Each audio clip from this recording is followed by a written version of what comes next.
Loeffler Training presents Mitel Connect Contact Center.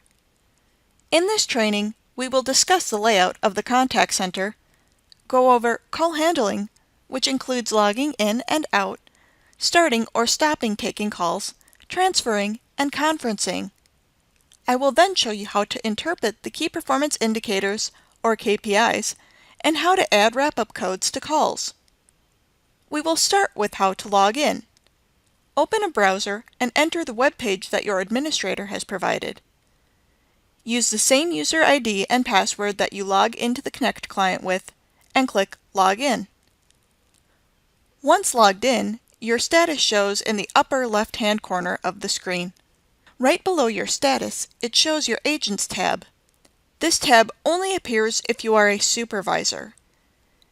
If you click on it, it will show agents that are logged in and what their status is: on break, wrap-up time, requesting help, or on the phone. The next tab is the Queues tab. Click this to see calls or interactions waiting in the queues. If you are part of multiple queues, you can choose which queues to show: all logged in, or one specific queue. You can also choose how you want to sort the waiting calls. If there is a call waiting, and you are in a release mode, you can choose to pick up that call. Below the tabs, you will see current interactions listed, like in the Connect client. Interactions could be phone calls, email, or chat, depending on your company's setup. The KPI board is found at the bottom of the screen and shows real-time statistics. These can be displayed and personalized for different queues or individuals by your system administrator. You can see at the bottom of my screen I have information for the sales queues displayed. You have 3 different colors to indicate availability. Green means available, yellow means your phone is ringing, or you are on a call, and red shows that you are unavailable. To log in or out of queues, click Log In or Log Out of My Queues. Or, if you are part of multiple queues, click the drop-down and select which queues to log in or out of by clicking the toggles. If you need to step away or take a break, click Stop Taking Requests, or choose the drop-down and select a predetermined work code. To return from break, click Start Taking Requests. If you click on your name in the upper right-hand corner, you get a drop-down to change your settings or sign out.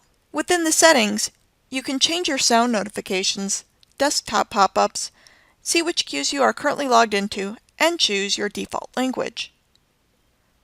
Now that we have gone through the layout, we will go through how to handle a queued call. To answer a queued call, click on the Answer icon. Once you have accepted an interaction, the interaction profile information shows up in the center of the screen. This information is predetermined by a system administrator.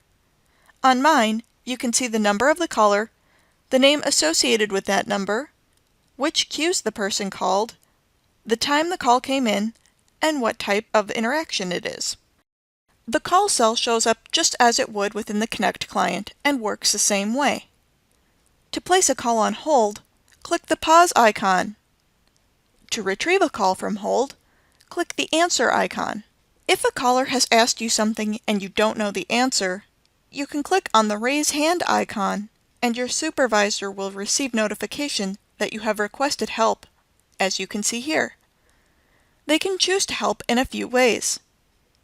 Your supervisor can whisper coach, which means only you can hear the supervisor on the call. They could choose to barge in, which means both you and the customer can hear the supervisor, or they can silent monitor the call. Moving on to the next icon, there are 2 ways to transfer a call in the contact center.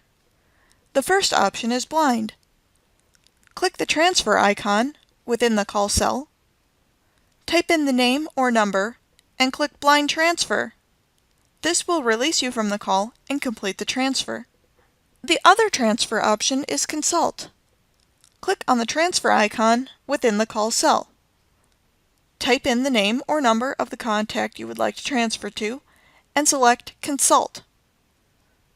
This will put the first caller on hold and reach out to the third party. Announce the call and click the transfer button to complete the transfer.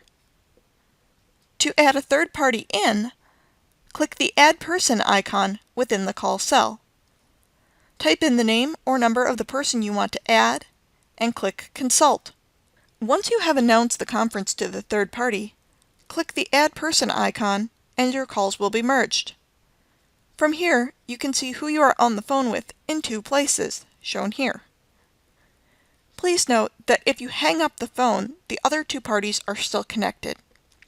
To transfer a call to a personal queue, click on the Transfer to Queue icon. Once the call has been transferred, it will put you into wrap-up time. During this time, you will not receive queued calls, and you can add wrap-up codes to the call. This call is placed into your personal queue, and other calls are listed as a higher priority. To retrieve a call from your personal queue, click on the green Answer icon. To select a wrap-up code for your call, click on the ticket within the call cell and select the appropriate code. These are predetermined by your system administrator. You can do this before a call ends or during the after-call wrap-up time. To exit the queues, click on your name in the upper right corner and select Log Out. Thanks for watching the Mitel Connect Contact Center training. If you have any further questions, please contact your system administrator.